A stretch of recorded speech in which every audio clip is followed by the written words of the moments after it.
friends, we are halfway there to day 90. It is day 45.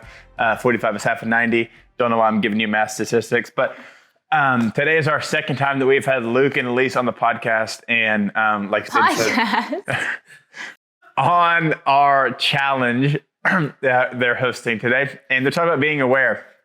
And I read about this idea of I really do pride myself on being aware. Sadie knows how much I pride myself on my awareness. You do. Which it's a downfall because pride is a major sin.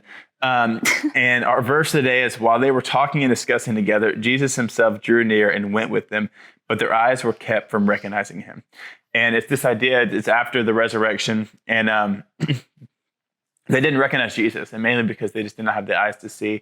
And I think so many situations in our life that we are unaware of things because we don't have eyes to see, and we're not taking initiative and trying to look for them. So I just encourage you today to be aware of your surroundings, whatever that might be, and be looking where you can see Jesus in all different circumstances of life. So thank you, Luke and Elise, and take it away. What's up, everyone? Welcome to day 45 of the 90-day challenge. And today we're going to talk about being aware. And the verse of the day that goes with this is Luke 24:15 through 16. It says, while they were talking and discussing together, Jesus himself drew near and went with them, but their eyes were kept from recognizing him.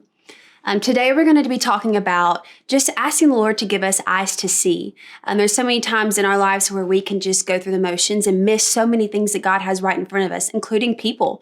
And so today we're going to talk about what happens when we choose to let God give us these eyes to see and we're willing to see what he's doing right in front of us.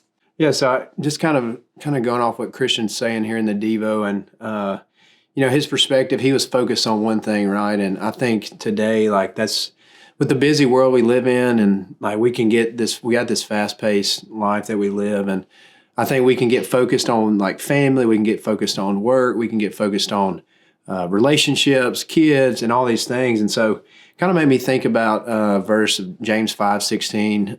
It talks about confessing your burdens to another brother and how prayer of a righteous man is powerful. And I think just in our marriage and just in life for myself is I don't see my blind spots, right? And a lot of times it's because I don't want to see them. It's more so I know they're there, but I don't want to see the things that I'm struggling with, the things that I don't do well. And so I think for me, it's been good to have accountability, and that's what we have, a group of guys that, Christian and some other guys that we meet, and, when we're struggling or he sees something that I don't see, it's brought to my attention with love, right? And I think that's kind of with this devotion, his family seen something that he didn't necessarily see, right? And I think that's having that accountability in your life and somebody that you trust that's going to meet you with love. And I think that's what Jesus expects for us, right? If we love somebody enough, we're going to go to him, right, and say, hey, I know I see something that you may not see. And I think that's for me in my life. Elise is good about pointing things out that I don't want to talk about, and so that's something that's encouraged, me in my life with accountability group, and also just in our marriage. I think that's been a good thing for us, right? Because I see her blind spots because, obviously she doesn't always want to admit to it. So I think that's been beneficial for us, Yeah, and all of these things just truly show love. When you do it in the right way and when you're doing it out of a heart for the Lord, then this does come off as loving others. And so this act of being aware actually can lead someone to the Lord by just showing that someone does care about them enough to want them to be better and to be the best version of themselves, which ultimately leads them to being more like Jesus.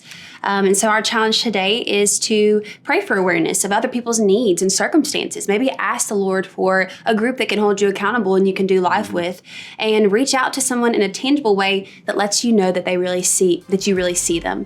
And when you show people that you really see them, then they will start to realize that they're seen by the Lord.